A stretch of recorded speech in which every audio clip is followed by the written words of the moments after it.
तो बच्चों अभी जो मैं आपको टॉपिक इंट्रोड्यूस कराने जाने वाला हूँ, एक क्वेश्चन हमेशा आता है, ठीक है, और बहुत ही आसान टॉपिक है, बहुत ही आसान टॉपिक है। मैं आपको बता रहा हूँ, आपने जरूर सुना होगा क्वेश्चन टैग। सर ये क्वेश्चन टैग क्या होता है? देखो मैं आपको बता रहा हूँ।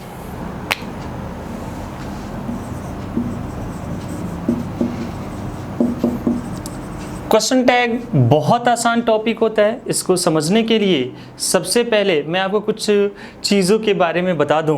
वो क्या है कि सर ये एक वर्ड आपने सुना होगा कॉन्ट्रैक्शन। कॉन्ट्रैक्शन का मतलब होता है कॉन्ट्रैक्ट करना, दबाना, छोटा करना उसे, ठीक है। देखो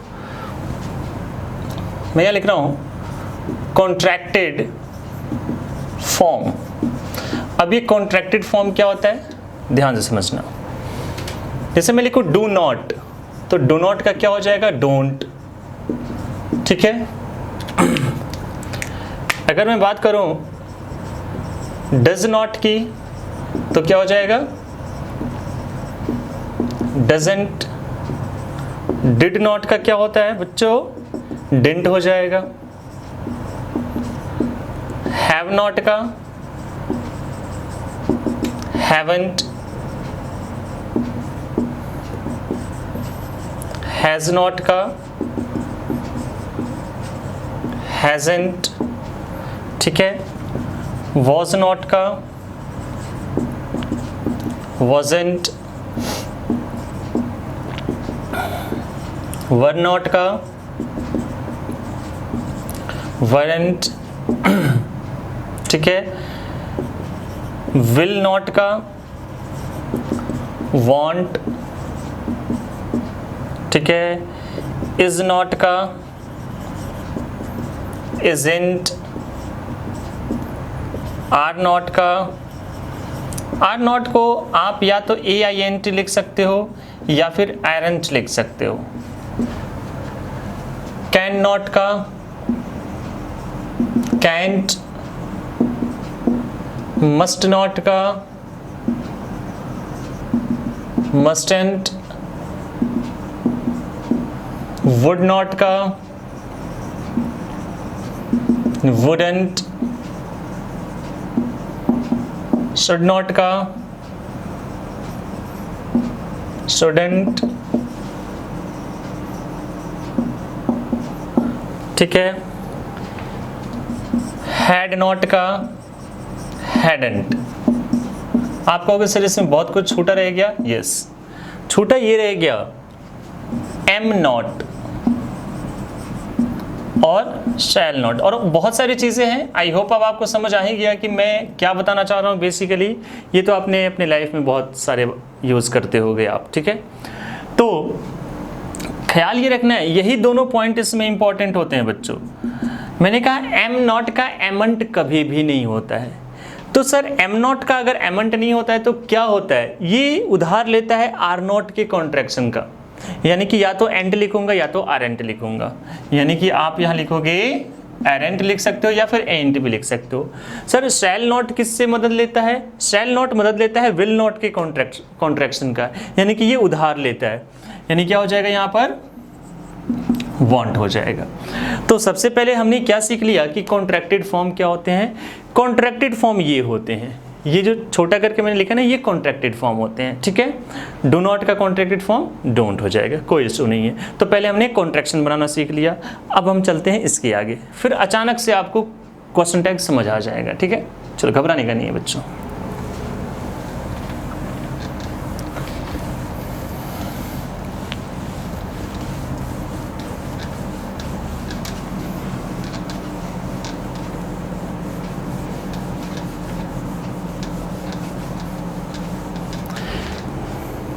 देखो अब बात आती है कि क्वेश्चन टैग ये होता है क्या है और क्यों यूज़ करते हैं। देखो हम इंसान ना बहुत महत्वाकांक्षी होते हैं। बहुत महत्वाकांक्षी का मतलब ये होता है, आपने ज़रूर बचपन में सुना होगा, हम हिंदी कई बार बोलते हैं। बचपन में जब हम बदमाशी करते थे, जब हम शैतानी करते थे, तो हमारे पेरेंट्स हमें कहते थे कई बार कि वहाँ नहीं जाओगे ना, ऐसे डांटते थे, मतलब फिर नहीं करोगे ना ऐसे। इसका मतलब क्या है कि वो मम्मी मेरे से पूछ भी रही हैं कि नहीं जाओगे ना, मतलब उन्होंने पूछा कि जाना जाओगे तो नहीं, और चाहती क्या है कि मैं ना जाऊं। तो क्वेश्चन भी वही पूछ रही हैं और आंसर भी वही कह रही हैं, नहीं जाओगे ना, मतलब कि पूछा भी और कह भी रही हैं कि मत जाना। कई बार हम अपने दोस्तों से कहते हैं यार कल आओगे ना, मतलब क्या कि हमने पूछा भी आओगे कि नहीं, और मैं क्या चाहता हूं कि हाँ वो आए। तो इसको तो हमने हिंदी में ऐसे बोल दिया, लेकिन जब हम इसकी इंग्लिश ट्रांसलेट करते हैं, इंग्लिश में बोलने की बात होती है, उसी को हम कहते हैं क्वेश्चन टैग। बहुत आसान है कि क्वेश्चन टैग क्या हो जाएगा कि हम चाहते हैं कि क्वेश्चन पूछें और अपने हिसाब से आंसर उसमें ले। ठीक है, तो इस क्वेश्चन टैग के लिए एक दो छोटी छोटी बातें हम ध्यान रखेंगे। सबसे पहली बात क्या कि जो सेंटेंस है, ठीक है, सेंटेंस हमने यहां लिख दिया और इस सेंटेंस का ही हम टैग बनाते हैं यहां पर। अब देखो, अब डिपेंड करता है कि ये सेंटेंस कैसा है। दो ही तरह की बातें हो सकती है, या तो सेंटेंस अफर्मेटिव हो जाए या तो सेंटेंस नेगेटिव हो जाए। ठीक है, दो बातें होती है। अगर सेंटेंस अफर्मेटिव है तो इसका टैग जो बनेगा अपोजिट बनता है। कैसे बनेगा? नेगेटिव। और अगर नेगेटिव है सेंटेंस तो टैग कैसा बनेगा? अफर्मेटिव। ठीक है, इतनी बात कंफर्म है। अपोजिट चलेगा, sentence affirmative, tag negative, sentence negative, tag affirmative. एक बात याद रखेंगे। दूसरी बात ये कि इन नेगेटिव टैग, अगर मान लो कि टैग आपका नेगेटिव हो जाए, only a contracted form is used. सिर्फ आप क्या यूज करोगे? Contracted form. अब आपको मेरी बात समझ आ गई होगी कि मैंने आपको पहले कॉन्ट्रैक्टेड फॉर्म क्यों बताया, कि अगर क्वेश्चन टैग हमारा नेगेटिव बन रहा है तो वहां पर आप पूरा डू नॉट नहीं लिख सकते हो, आपको क्या लिखना होगा? डोंट लिखना होगा। ओके। तीसरी बात, in a tag, I mean question tag, sorry ये होगा, in a question tag only a pronoun is used according to the main sentence। जो मेन सेंटेंस होता है उस सेंटेंस के जो सब्जेक्ट है उस सब्जेक्ट के अकॉर्डिंग हमें एक प्रोनाउन का यूज करना होगा। और बच्चों ख्याल रहे कि क्वेश्चन टैग में सिर्फ आप प्रोनाउन ही यूज कर सकते हो, नाउन नहीं आ सकता है। अगर आपने गलती से भी नाउन यूज किया तो सेंटेंस रॉन्ग हो जाएगा। एक एग्जांपल देखते हैं। He is a thief. हमने कहा कि वह एक चोर है। ये सेंटेंस कैसा है? अफर्मेटिव है। कोई negative, no, not, never type का तो वर्ड नहीं है। कैसा है ये? अफर्मेटिव है। तो जब मैं इसका टैग बनाऊंगा कैसा बनेगा? नेगेटिव। तो सबसे पहले तरीका देखते जाना कि पहले मैं क्या लिख रहा हूं, क्योंकि ये बात बहुत इंपॉर्टेंस रखेगी। सबसे पहले मैंने क्या कहा कि जो मेन सेंटेंस है इसके सब्जेक्ट के अकॉर्डिंग हम एक प्रोनाउन रखेंगे। तो भाई सब्जेक्ट तो ऑलरेडी प्रोनाउन है, हमारा काम तो आसान हो गया। तो सबसे पहले मैं यहाँ लिखूंगा ही और फिर दे दूंगा क्वेश्चन मार्क। अब मैं टैग बना रहा हूँ। मैंने इस सब्जेक्ट, ये सब्जेक्ट है, मैंने कहा सब्जेक्ट के अकॉर्डिंग प्रोनाउन आना चाहिए। तो सब्जेक्ट ही जब प्रोनाउन है तो वही हमारा काम तो आसान हो गया। और फिर मैं देखूंगा यहाँ पर सेंटेंस अफर्मेटिव है तो टैग मुझे नेगेटिव चाहिए। इसकी जो हेल्पिंग वर्ब है, यानी कि इसके साथ मैं नॉट ऐड कर दूँ तो क्या हो जाएगा? इज नॉट नहीं होगा, इजंट हो जाएगा। यानी कि मैं इसे क्या लिखूंगा? ये बन गया हमारा टैग। यानी क्या हो जाएगा? He is a thief, isn't he, वह एक चोर है ना। बहुत आसान है। लेकिन अगर मैं कहूं, ध्यान दो, he is not a thief, अब देखो वह एक चोर नहीं है। तो फिर से मुझे यहाँ पर टैग बनाने के लिए इसके लिए एक प्रोनाउन यूज करना होगा। तो ये तो ऑलरेडी प्रोनाउन है, काम आसान है। फिर हमने रख दिया यहाँ पर ही। लेकिन ये सेंटेंस कैसा है? नेगेटिव। तो जब नेगेटिव है तो टैग कैसा बनेगा? अफर्मेटिव। तो अफर्मेटिव में तो हमारा कॉन्ट्रैक्शन होता ही नहीं है। कॉन्ट्रैक्शन किस में होता है? हमेशा नेगेटिव में होता है। तो जो इसकी हेल्पिंग वर्ब है मैं वहां पर लिख दूंगा, यानी कि इज ही, फिर से बन गया टैग। आसान हो गया। इज नॉट अ थीफ, वह एक चोर नहीं है ना। इसकी मीनिंग क्या आएगी, वह एक चोर नहीं है ना, और इसकी मीनिंग क्या आएगी, वह एक चोर है ना। तो यही डिफरेंस है, ठीक है। थोड़ा और भी आपको आगे एग्जाम्पल से मैं समझाता हूँ। देखो एग्जाम्पल से ही आपका कंसेप्ट क्लियर होगा बच्चों, बाकी रूल्स तो यही होते हैं, ठीक है। बाकी आगे देखते हैं। और बाकी जो मैंने आपको प्रोनाउन पढ़ाया है, प्रोनाउन में, नाउन में बहुत सारी छोटी छोटी बातें इंपॉर्टेंस रखेंगे यहाँ के लिए। तो आप, जैसे कि मैं हमेशा आपसे कहता हूँ कि आप रिवीजन करते रहना ताकि आपका थोड़ा सा काम आसान हो। एक और एग्जाम्पल देखते हैं। एग्जाम्पल समझते जाओ, बाहर से तो आने का कुछ भी नहीं है, ठीक है। Raju is a handsome boy. बहुत अच्छी बात है, राजू एक सुंदर लड़का है, ठीक है। तो जब मुझे टैग बनाना है तो सबसे पहले इसका सब्जेक्ट क्या है, राजू। इसके लिए मुझे प्रोनाउन यूज करना होगा। अब तो ये प्रोनाउन है नहीं, तो राजू एक मेल है, मेल के लिए ही का यूज होता है, सिंगल है। तो सबसे पहले मैंने लिख दिया यहाँ पर ही क्वेश्चन मार्क। अब हमने देखा कि ये सेंटेंस अफर्मेटिव है, तो टैग कैसे बनेगा, नेगेटिव। तो हेल्पिंग वर्ब क्या है यहाँ पर, इज, इसके साथ नॉट ऐड कर दो, क्या हो जाएगा, इजंट ही, परफेक्टली फाइन। लेकिन अब मैं आपसे कहूं कि मोहित राइट्स अ लेटर, मैंने आपको जानबूझ के कहा था कि पहले प्रोनाउन रखना है, पहले ये नहीं रखना है, पहले ये रखना है। आपको यहाँ पर इस एग्जाम्पल से क्लियर हो जाएगा क्यों ऐसा मैंने कहा। देखना यहाँ का सब्जेक्ट क्या है, मोहित। इसके लिए मैं अगर एक प्रोनाउन रखूँ तो मोहित एक मेल है, सिंगुलर है, तो मैं क्या रखूँगा यहाँ पर, कोई इशू नहीं है। देखना हेल्पिंग वर्ब तो अब है ही नहीं, यहाँ तो हेल्पिंग वर्ब थी, काम आसान था। लेकिन अब जब हेल्पिंग वर्ब नहीं है तो सर क्या करें। मैंने आपको ऑलरेडी टेंस पढ़ा दिया है, मुझे इसका टेंस पता करना होगा। देखना मोहित राइड्स, वर्ब की कौन सी फॉर्म है, फिफ्थ फॉर्म, यानी कि ये कौन सा टेंस हो गया, प्रेजेंट इंडेफिनिट टेंस हो गया। और प्रेजेंट इंडेफिनिट टेंस में हेल्पिंग वर्ब क्या आती है, डू और डज। अब आप देखो ही के साथ डू आता है या डज आता है, जाहिर सी बात है डज आता है, ठीक है, यानी कि हेल्पिंग वर्ब तो मिल गई। अब सेंटेंस पढ़ो, देखना अफर्मेटिव है कि नेगेटिव है। सर सेंटेंस तो अफर्मेटिव है, यानी कि टैग कैसे बनाएंगे हम, नेगेटिव बनाएंगे, यानी कि डज के साथ नॉट मैं यूज करूं तो क्या हो जाएगा, डजंट ही, ये बन गया हमारा टैग, परफेक्टली फाइन। दूसरे example, my friends invited me. समझते जाओ, हर वैरायटी के मैं क्वेश्चन आपको दे रहा हूं, हर वैरायटी के एग्जांपल करा रहा हूं मैं। इससे तो बाहर अगर आ गया तो आप बस कहना, ठीक है।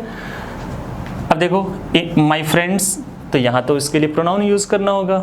तो माय फ्रेंड्स एक है या एक से ज़्यादा है, प्लुरल है, तो प्लुरल के लिए कौन सा प्रोनाउन मैंने यूज़ किया था, दे। आप प्रोनाउन, अगर किसी को दिक्कत आ रही होगी यहाँ पे, तो दिक्कत दो चीज़ की वजह से आ रही होगी, या तो टेंस क्लियर नहीं है या तो प्रोनाउन क्लियर नहीं है।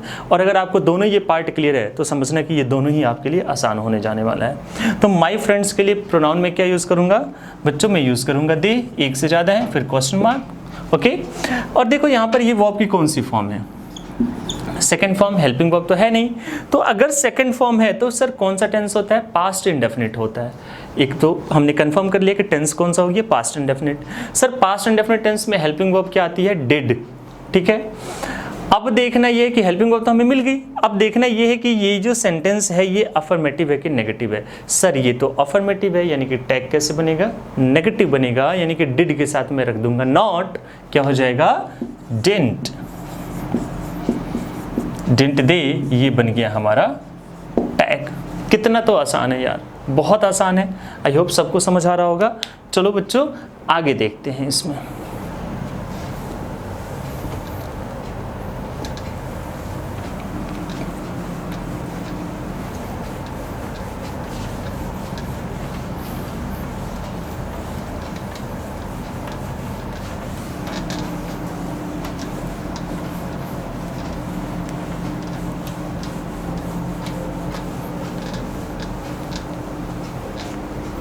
देखो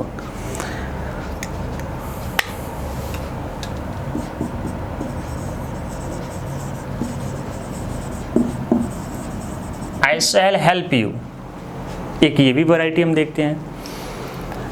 आई है, सब्जेक्ट है, इसके लिए प्रोनाउन यूज करना है, तो ये तो अपने आप में प्रोनाउन है, मैंने कर दिया यहाँ पर आई क्वेश्चन मार्क। अब देखना ये है कि ये अफर्मेटिव है नेगेटिव है। सर ये तो अफर्मेटिव है, टैग कैसे बनाएंगे? नेगेटिव। तो जो इसकी हेल्पिंग वर्ब है उसके साथ नॉट रख करके कॉन्ट्रैक्टेड फॉर्म बना देंगे। तो भाई शैल के साथ अगर मैं नॉट रखूं तो शैल नॉट का कॉन्ट्रैक्टेड फॉर्म सेंट तो होता नहीं है, मैंने बताया था आपको सॉरी। तो ये किससे मदद लेता है, किससे उधार लेता है? विल नॉट का कॉन्ट्रैक्शन फॉर्म लेता है। यानी कि यहाँ पर क्या हो जाएगा, शैल नॉट का सेंट न करके क्या करेंगे हम? वॉन्ट करेंगे। यहाँ पर क्या हो जाएगा? Want I. लेकिन अगर क्वेश्चन ऐसे दे दिया गया हो,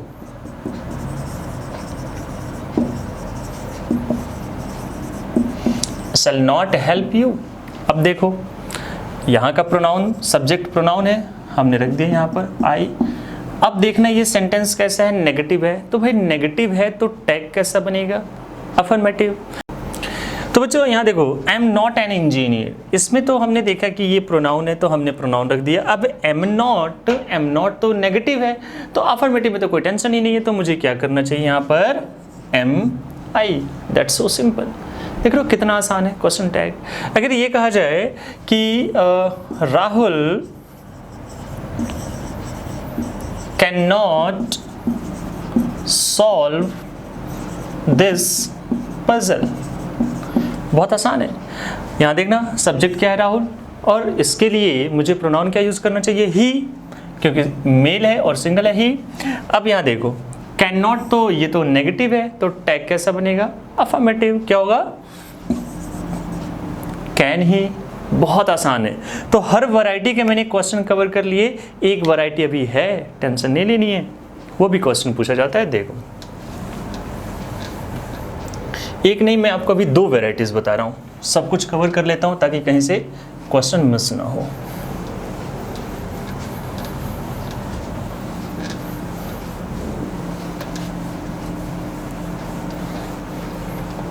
देखो अगर कहा जाए कि the earth revolves around the sun, ठीक है, ये तो अच्छी बात है। तो मैंने आपको क्या सिखाया कि सबसे पहले मुझे एक प्रोनाउन यूज करना होगा अकॉर्डिंग टू द सब्जेक्ट। यहां पर सब्जेक्ट क्या है? The earth. अब प्रॉब्लम यहीं पे होती है कि जो द अर्थ है, सर यहाँ तो एक नॉन लिविंग थिंग है। तो अब आप याद करो कि मैंने आपको प्रोनाउन में पढ़ाया था कि जब भी कोई एक नॉन लिविंग थिंग हो तो नॉन लिविंग थिंग के लिए हम कौन सा प्रोनाउन यूज़ करते हैं बच्चों? इट का यूज़ करते हैं। इसीलिए मैंने कहा कि अगर किसी बच्चे को दिक्कत हो रही होगी, 2 ही चीज़ों की वजह से हो रही होगी, टेंस एंड प्रोनाउन। अब जा करके एक बार टेंस और प्रोनाउन की वीडियो जरूर देखो, ये सब कुछ आपके लिए मतलब क्रिस्टल क्लियर हो जाएगा, कोई टेंशन नहीं है। तो यहाँ पर अर्थ है तो मैं क्या यूज़ करूँगा? इट, ठीक है, यहाँ लिख रहा हूँ, यहाँ पर इट का यूज़ कर दिया। अब बात आती है कि सर हेल्पिंग वर्ब तो है नहीं, और ये क्वेश्चन जो है, ये जो सेंटेंस है, ये सेंटेंस तो अफर्मेटिव है, यानी कि टैग हमें नेगेटिव में चाहिए। बिल्कुल ठीक कहा। तो देखना कौन सी फॉर्म है बच्चों? वर्ब की 5वीं form, 5th form. Okay, tense कौन सा जाएगा? बिल्कुल ठीक कहा, प्रेजेंट इंडेफिनिट। और प्रेजेंट इंडेफिनिट में हेल्पिंग वर्ब क्या होती है? डू या डज। तो इट के साथ क्या आएगा? डज आएगा। और टैग कैसा बनेगा? नेगेटिव, यानी क्या हो जाएगा? Doesn't it. ऐसे भी क्वेश्चन पूछे जाते हैं, बहुत आसान है, मुश्किल नहीं है। एक वैरायटी मैं आपको और भी बता रहा हूं, देखो।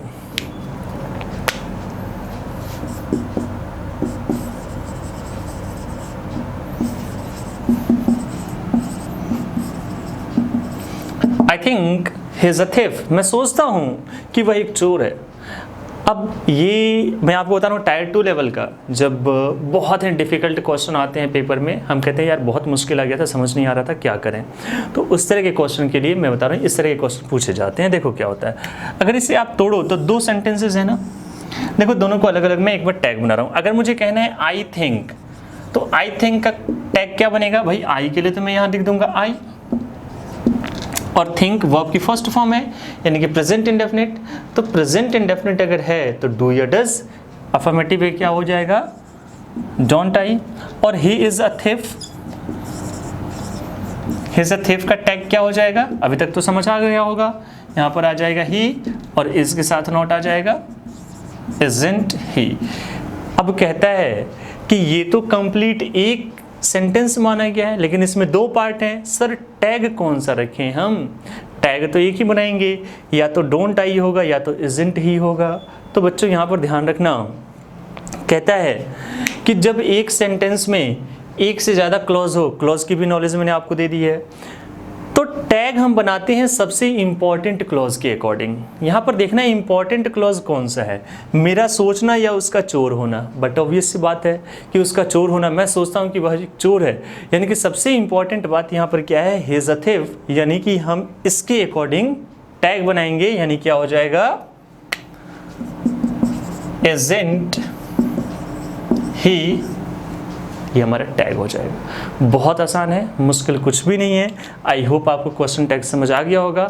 आप इसकी प्रैक्टिस करना, एक भी क्वेश्चन आपका इधर से उधर नहीं होगा। एक मिनट, एक चीज़ मैं आपको और बता दूं,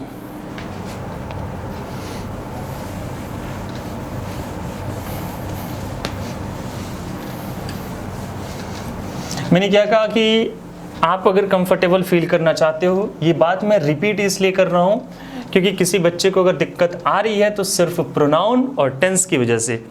एक टाइप का क्वेश्चन और भी पूछा जाता है, देखो,